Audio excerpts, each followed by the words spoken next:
Hello student, I am going to start the series of MCQ assignment. जैसे class 12th में आपको पता है कि सीबीएसई ने जो टर्म 1 एंड टर्म 2 में डिसाइड कर दिया। टर्म 1 का एग्ज़ाम आप अक्टूबर या नवंबर में होगा, और नवंबर के फर्स्ट वीक में अक्टूबर लास्ट में स्टार्ट हो जाएगा। ठीक है, तो उन्होंने ये बोला कि एमसीक्यू टाइप्स आएगा, मतलब सिंपल एमसीक्यू भी आ सकते हैं, केस स्टडी आएंगे, केस स्टडी से भी एमसीक्यू आएंगे, या फिर असर्जन रीजन बेस्ड क्वेश्चंस आते हैं, और सोर्स इंटीग्रेटेड बेस्ड क्वेश्चंस आएंगे, कॉम्पिटेंसी बेस्ड क्वेश्चंस आएंगे, इस टाइप से। तो पहला MCQs, assertion reason, case study and competency base. Competency base का मतलब ये होता है थोड़े से हायर स्टैंडर्ड के क्वेश्चन, थोड़े से डिफिकल्टी लेवल थोड़ा सा बढ़ा देंगे, और कुछ कोई नया ऐसा बहुत कुछ नया नहीं है। ठीक है, तो मैंने यहाँ पे सीरीज में स्टार्ट कर रहा हूँ, series of the MCQ assign, chapter wise लूँगा। पहले चैप्टर मैट्रिक्स से स्टार्ट करते हैं। पहले टर्म 1 के जितने भी चैप्टर्स होंगे, टर्म 1 के सारे चैप्टर्स कंप्लीट करेंगे, देन फिर टर्म 2 के चैप्टर कंप्लीट करेंगे। टर्म 1 के सारे चैप्टर हो जाएंगे, उसके बाद टर्म 2 के चैप्टर कंप्लीट हो जाएंगे। और मैं यहाँ पे मेरी मतलब पॉसिबिलिटीज़ यही है, मैं यही कोशिश करूँगा कि जितने भी डिफरेंट टाइप्स के एमसीक्यूज बन सकते हैं उस चैप्टर से, वह मैं उस सारे टाइप्स के एमसीक्यू कवर कर रहा हूँ। ठीक है, तो लेवल आपका थोड़ा सा मतलब सीबीएसई लेवल का ही रहेगा, थोड़ा सा मतलब बहुत ही स्टैंडर्ड लेवल के मैंने क्वेश्चंस लिए हुए हैं, और इंपॉर्टेंट क्वेश्चंस लिए हुए हैं, ऐसा नहीं कि नॉर्मल कहीं से भी कोई पिक करके उठा लिए हुए हैं। एंड वन मोर थिंग, अगर आपने अभी तक चैनल सब्सक्राइब नहीं किया तो प्लीज़ सब्सक्राइब करें, सो दैट आपको जो वीडियोज़ हैं वो ऑन टाइम पे मिलते रहें। चलिए स्टार्ट करते हैं। Question number 1। क्वेश्चन नंबर में बोला क्या कि in a skew symmetric matrix the diagonal elements are all different from each other, zero, none, या फिर नन ऑफ दीज। तो आपको पता है कि जो स्क्यू सिमेट्रिक मैट्रिक्स होता है उसमें जो डायगोनल एलिमेंट्स होते हैं वो क्या होते हैं, जीरो होते हैं। अब जीरो क्यों होते हैं, तो यहाँ पे जो मतलब आपको जो एक्सपेरिमेंट में डिस्कस कर रहा हूँ, इसमें आपके कॉन्सेप्ट भी साथ साथ क्लियर होते चलेंगे और क्वेश्चंस भी होते चलेंगे। तो इसकी सिमेट्रिक मैट्रिक्स का मतलब क्या होता है कि अगर आप ट्रांसपोज करोगे तो कितना आएगा, माइनस ए आएगा। ये इसकी सिमेट्रिक होता है। आपने कोई भी मैट्रिक्स सेलेक्ट कर लिया, ए इज इक्वल टू आई जे, ये आपका मैट्रिक्स हो गया। और इसकी सिमेट्रिक कैसा होना चाहिए, स्क्वायर मैट्रिक्स होगा, 3x3 का, 4x4 का, इस टाइप से। ठीक है, तो आपने ए डैश निकाला, ए डैश इज इक्वल टू कितना, माइनस ए डैश कितना आ जाएगा। अब आई जे है तो इसका ट्रांसपोज कितना हो गया, जे आई हो गया। जे आई इज इक्वल टू माइनस आई जे। अब इसको हम यहाँ पे ट्रांसफ़र कर लिया तो ये कितना हो जाएगा, A J I plus A I J equal to zero, ये आ गया। अब यहाँ पे कंडीशन क्या दिया कि इन इसकी symmetric matrix the diagonal elements, diagonal elements कौन से होते हैं, ऐसे A11, A22, A33, ये डायगोनल एलिमेंट होते हैं। तो डायगोनल एलिमेंट में जो आई और जे दोनों क्या होना चाहिए, इक्वल होना चाहिए। तो for diagonal elements I is equal to कितना हो जाएगा, जे। तो क्या राइट करोगे, फॉर डायगोनल एलिमेंट्स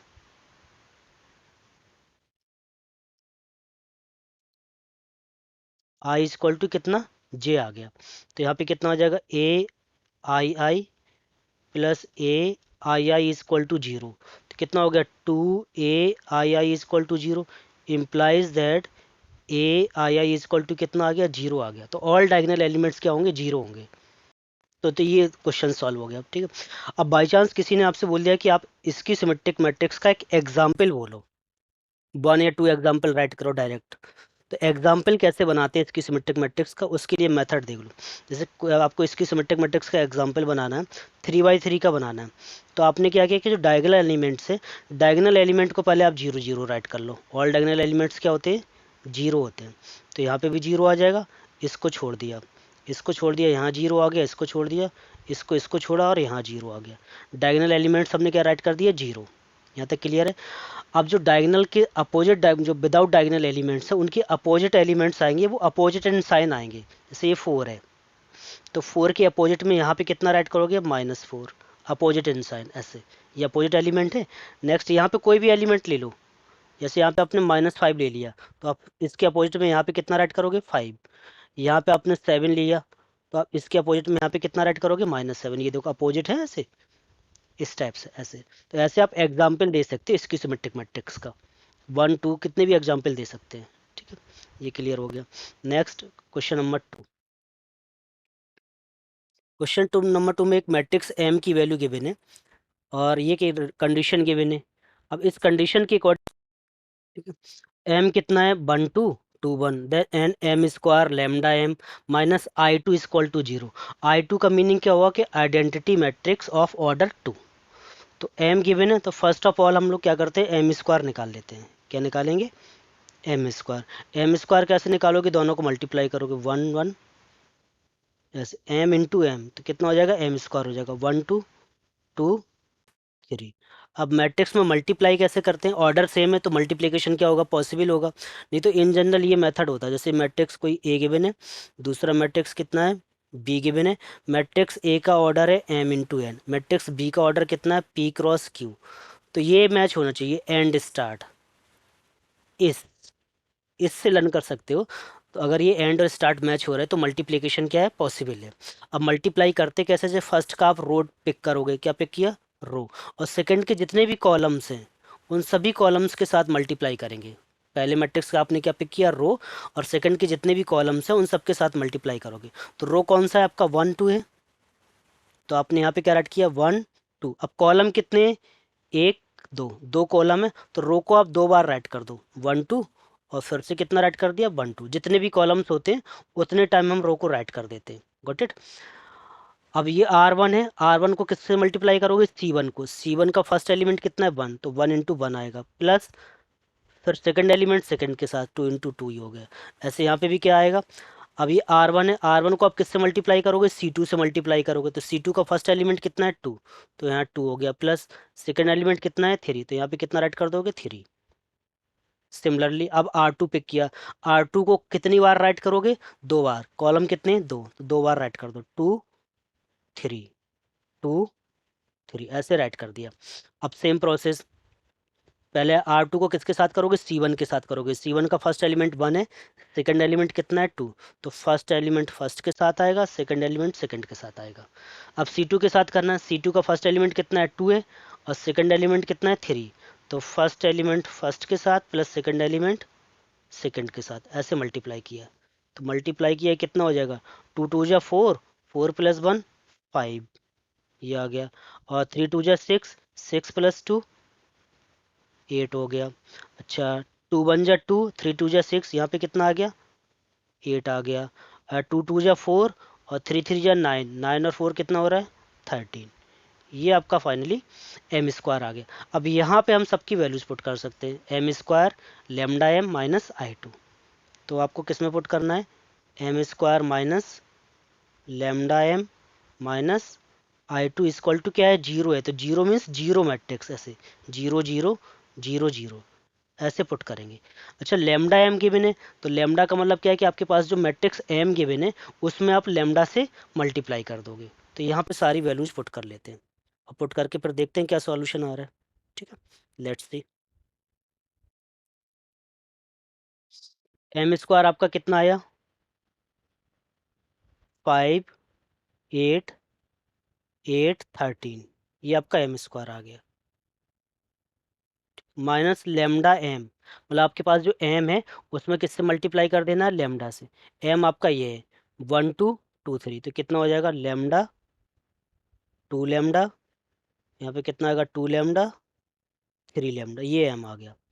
ठीक है, minus I for identity matrix, उसने I2 दिया हुआ, I2 का मतलब क्या है कि ऑर्डर 2 का आइडेंटिटी मैट्रिक्स, 1 0 0 1 इक्वल टू कितना है, 0 0 0 0 0। आपको लेमडा फाइंड करना है, तो कोई भी एक तरफ से सॉल्व कर लो। ऐसे करते हैं, 5 माइनस लेमडा माइनस 1, फर्स्ट से कितना आएगा, 5, फिर सेकंड से कितना आएगा, 5 minus lambda minus 1 equal to कितना, 0, कितना आ जाएगा, 5 minus lambda minus 1 equal to 0।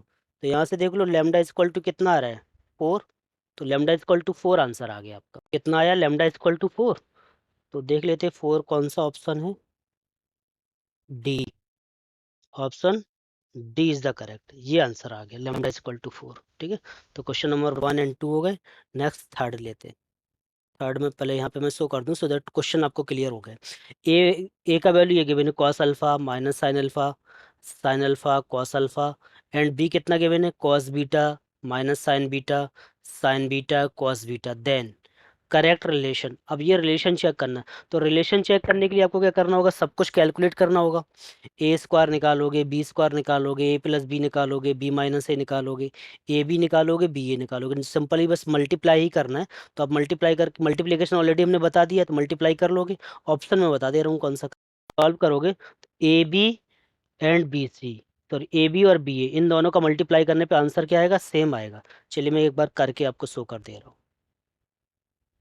ठीक है, क्या क्या कैलकुलेट करना है आपको, ए बी एंड बी ए। तो पहले ए बी निकाल लेते हैं, देन बी ए। तो पहले आपने ए बी कैलकुलेट किया, ए बी। तो ए बी के लिए कितना है, cos alpha minus sine alpha, sign alpha cos alpha, ये तो ए बी हो गया।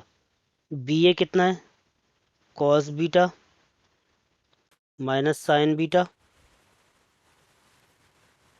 Sign beta and cos beta. अब इनको मल्टीप्लाई करना है, तो कॉस अल्फा कॉस बीटा के साथ मल्टीप्लाई होगा, minus sine alpha sine beta के साथ मल्टीप्लाई होगा। मतलब आर वन किसके साथ होगा, सी वन के साथ। तो कितना हो जाएगा, कॉस अल्फा कॉस बीटा, और ये plus sine alpha sine beta, sine alpha sine beta. ये आर वन का मल्टीप्लिकेशन होगा। Simply R one C one के साथ हो गया, आप आर वन सी टू के साथ करोगे तो कॉस अल्फा साइन बीटा, तो माइनस कितना हो जाएगा, कॉस अल्फा साइन बीटा, फिर आर टू हो गया यहाँ पे। अब यहाँ पे कितना है, minus sine alpha cos beta, तो माइनस कितना आएगा, sign alpha cos beta.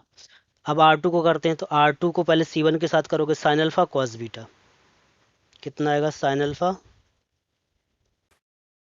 Cos beta plus cos alpha sine beta, cos alpha sine beta. ये यहाँ पे कंप्लीट हो गया। अब नेक्स्ट आर टू को किसके साथ करोगे, सी टू के साथ करोगे, तो साइन अल्फा साइन बीटा, यहाँ पे माइनस है तो माइनस आ जाएगा, कितना आ जाएगा, sign alpha sine beta, cos alpha cos beta plus cos alpha cos beta, ऐसे मल्टीप्लाई कर। ये कॉस अल्फा है, किसके साथ मल्टीप्लाई हुआ, कॉस बीटा। तो ये तो ए बी आ गया। अब सिमिलरली आप बी ए कैलकुलेट कर लेना, ए बी एंड बी ए निकालोगे तो दोनों क्या आएंगे, इक्वल आ जाएंगे। तो कौन सा ऑप्शन हो जाएगा, option C is the correct. Okay, next exam. Fourth में ये मैट्रिक्स ए गिवन है, 1 0 1 0 1 1 1 0 0, देन आपको पता करना है कि ए क्या है, सिमेट्रिक है, स्क्यू सिमेट्रिक है। देखो स्क्यू सिमेट्रिक तो नहीं होगा, सीधा सीधा दिख रहा है ना। इसकी सिमेट्रिक कैसे पता करोगे आप, डायगोनल एलिमेंट जीरो नहीं है तो इसकी सिमेट्रिक नहीं होगा। सिमेट्रिक भी नहीं हो रहा। सिमेट्रिक में क्या होता है कि जो आपके डायगोनल एलिमेंट्स होते हैं, अपोजिट डायगोनल एलिमेंट सेम होता है। जैसे जीरो है, जीरो का अपोजिट जीरो, और वन की अपोजिट वन, और यहाँ वन है, यहाँ वन के अपोजिट में कितना राइट है, जीरो है, यहाँ पे भी वन होना चाहिए था। अगर यहाँ पे वन होता तो ये सिमेट्रिक मैट्रिक्स हो जाता। ट्रांसपोज करके देख लेना, ए डैश ए नहीं आएगा तो सिमेट्रिक भी नहीं होगा। अब कौन सा है, सिंगुलर एंड नॉन सिंगुलर। तो सिंगुलर क्या होता है, अगर कोई मैट्रिक्स गिवन है वो सिंगुलर कब होगा, जब उसका डिटर्मिनेंट जीरो आएगा। थोड़ा डिटर्मिनेंट की कंडीशन आ गई यहाँ पे। तो सिंगुलर कब होगा, जब डिटर्मिनेंट इक्वल टू कितना आएगा, जीरो आएगा, तो सिंगुलर हो जाएगा। नॉन सिंगुलर कब होगा, जब डिटर्मिनेंट जीरो नहीं होगा, determinant of A not equal to zero, तो क्या आएगा, नॉन सिंगुलर। तो बस इसका डिटर्मिनेंट निकाल के चेक कर लो कितना आ रहा है, डिटर्मिनेंट ऑफ ए। ठीक है, आर वन के रिस्पेक्ट में हमने एक्सपेंशन कर लो, तो ये वन है, वन को आप ऐसे कवर किया, आर वन के रिस्पेक्ट में कर रहे हो, वन को कवर करोगे वर्टिकली हॉरिजॉन्टली, तो कितना आ जाएगा, ये one, zero into one zero, और ये भी जीरो, तो यहाँ पे कितना आ गया, जीरो माइनस जीरो, फिर कितना आएगा, माइनस जीरो। अब माइनस जीरो को कवर किया, माइनस जीरो को वर्टिकली ना हॉरिजॉन्टली, इसको ऐसे कवर कर दो, तो ये किसके साथ मल्टीप्लाई होगा, zero into zero minus one into one, तो कितना आ जाएगा, जीरो माइनस वन। बट यहाँ पे क्या है, जीरो है, तो इधर कुछ भी हो कोई फर्क नहीं पड़ेगा, तो इसको आप स्किप भी कर सकते थे। ठीक है, जस्ट मैंने कॉन्सेप्ट एक्सप्लेन करने के पॉइंट ऑफ व्यू से देख लेते हैं। नेक्स्ट कितना है, वन है। अब वन को कवर करोगे ऐसे वर्टिकली हॉरिजॉन्टली, तो कितना आ रहा है, zero into zero minus one into one, तो कितना हो रहा है, जीरो माइनस वन। तो फाइनली यहाँ पे कितना आया, वन, ये तो जीरो हो गया, कितना आ रहा है, माइनस वन आ रहा है। तो determinant of A equal to कितना आ रहा है, -1 आ रहा है। That means determinant of A not equal to zero, not equal to zero तो कौन सा मैट्रिक्स हो जाएगा, ये नॉन सिंगुलर होगा। फिर ऑप्शन कौन सा करेक्ट है, सी करेक्ट है। मतलब इन जनरल मैंने यहाँ पे जो एग्जाम्पल्स लिए, मैं एग्जाम्पल इस टाइप के ले रहा हूँ सो दैट आपका जो बोर्ड का exam say that should be clear. ठीक है, अगर आप ये एग्जाम्पल्स करते रहोगे तो आपको कोई प्रॉब्लम नहीं होगी, सारे क्वेश्चंस आप कवर कर सकते हो। नेक्स्ट क्वेश्चन नंबर 5, उसने ए दिया हुआ है, देन आपको क्या फाइंड करना है, ए स्क्वायर निकालना है। ए गिवन है, then you need to find the value of A square. तो मल्टीप्लाई करके चेक कर लो ए स्क्वायर क्या आएगा, सिंपल सिर्फ मल्टीप्लाई करना है। तो ए स्क्वायर इक्वल टू कितना हो जाएगा, 1 0 ए और 0 1 बी। मैं किए दे रहा हूँ, आपको थोड़ा सा ये कन्फ्यूजन हो रहा होगा कि यहाँ पे ए एंड बी गिवन है, तो ये मतलब कैसे मल्टीप्लाई होगा। तो यहाँ पे कितना है, 1 0 ए, फिर 0 1 बी, 0 0 1, ये हो गया। अब इसको मल्टीप्लाई कर लेते हैं। ठीक है, तो मल्टीप्लाई नॉर्मल आप एक रो पिक करोगे और रो को सभी कॉलम से मल्टीप्लाई करेंगे, नॉर्मली जैसे डिटरमिन मैट्रिक्स को मल्टीप्लाई करते हैं वैसे यहाँ पे भी कर लेंगे, कोई स्पेशल रूल थोड़ी ना, मल्टीप्लाई तो आप कर ही सकते हो। तो R1 है, R1 को पहले किसके साथ करोगे, C1 के साथ करेंगे। तो यहाँ पे देख लो, R1 का फर्स्ट एलिमेंट 1 है, C1 का फर्स्ट एलिमेंट 1 है, तो पहले 1 1 के साथ आएगा, 0 0 के साथ मल्टीप्लाई होगा, और ये वाला 0 किसके साथ आएगा, ए के साथ आएगा। तो कितना आ जाएगा, 1 into 1 plus 0 into 0 plus 0 into A. तो सब कुछ खत्म हो गया, कितना आ गया, 1 आ गया। ठीक है, ऐसी अदर्स को मल्टीप्लाई कर लेते हैं। नेक्स्ट कितना है, अब R1 को किसके साथ मल्टीप्लाई करोगे, C2 के साथ करोगे। तो 1 इंटू 0, 0 अब मैं डायरेक्ट राइट कर देता हूँ, ये 0 है, 0 इंटू 1 0, लास्ट में यहाँ पे कितना है 0, 0 इंटू 3 बी, 0 हो गया। अब R1 किसके साथ मल्टीप्लाई होगा, C3 के साथ होगा। तो 1 इंटू 0 कितना आ गया, 0 आ गया, फिर 0 इंटू 0 0 हो गया, फिर 0 इंटू 1 ये भी कितना हो गया, 0 हो गया। R1 कंप्लीट हो गया। ऐसे आप मल्टीप्लाई करोगे तो मल्टीप्लाई करने पे देखो जो फाइनल आंसर आएगा वो इस टाइप से आएगा, 1 0 0 0 1 0 0 0 1, ये यूनिट मैट्रिक्स आ जाएगा। तो आपका ऑप्शन कौन सा करेक्ट होगा, ए। क्या आएगा यहाँ पे, यूनिट मैट्रिक्स में आंसर आ जाएगा।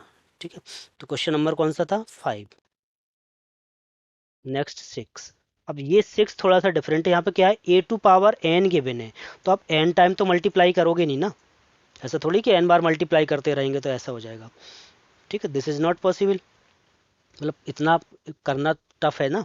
तो आप क्या करो, पैटर्न आइडेंटिफाई कर लेते हैं, हम ए स्क्वायर निकालते हैं, वहाँ से हमें पैटर्न पता चल जाएगा कि एक्चुअली में हो क्या रहा है।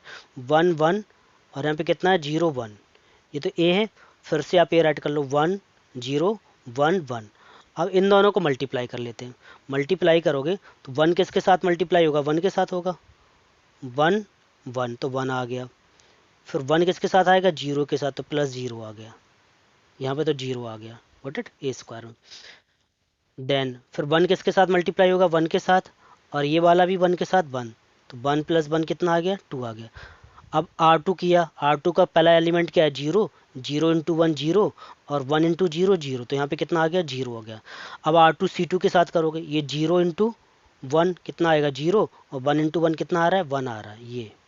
ठीक है, तो फाइनली देखो पैटर्न कितना क्या आइडेंटिफाई हुआ, यहाँ पे 1 हो रहा है, यहाँ पे 2 हो रहा है, यहाँ पे 0 हो रहा है, यहाँ पे कितना हो रहा है, 1 हो रहा है, ये आ रहा है। देखो ये तो सेम हो रहे हैं, बस ये वाला नंबर चेंज हो रहा है यहाँ पे।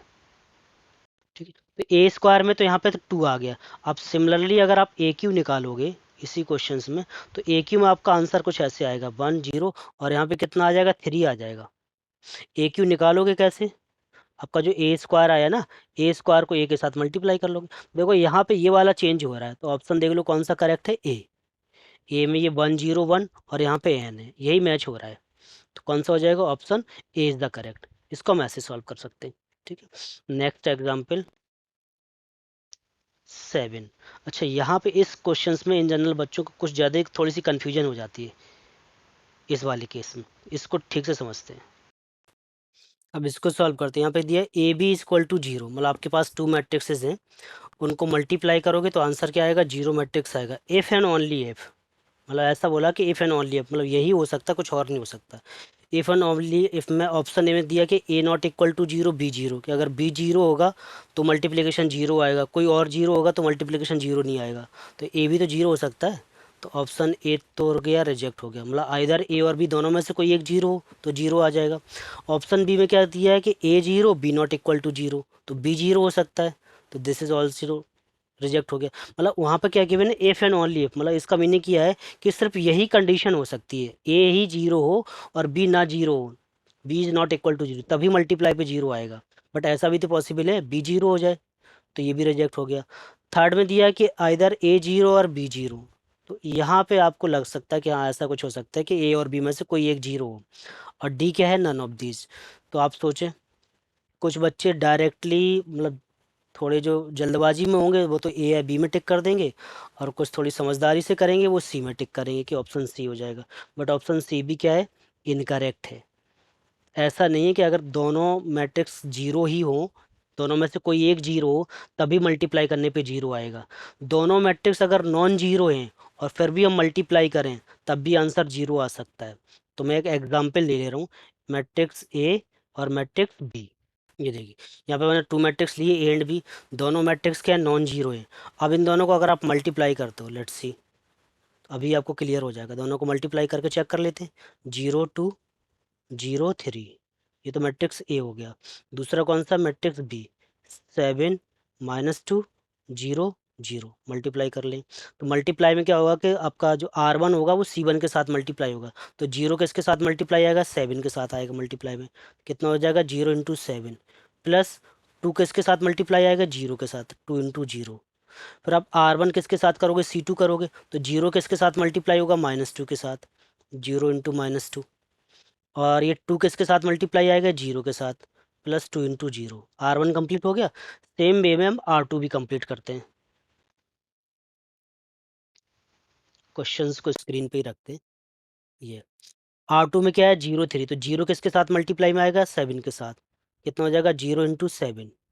फिर थ्री किसके साथ आएगा, जीरो के साथ, तो प्लस, यहाँ पे क्या है, प्लस है, 3 × 0। फिर जीरो किसके साथ मल्टीप्लाई आएगा, C2 के लिए, -2 में, तो 0 × -2 प्लस थ्री किसके साथ आएगा, जीरो के साथ, 3 × 0। तो अब देख लो आंसर क्या आ रहा है।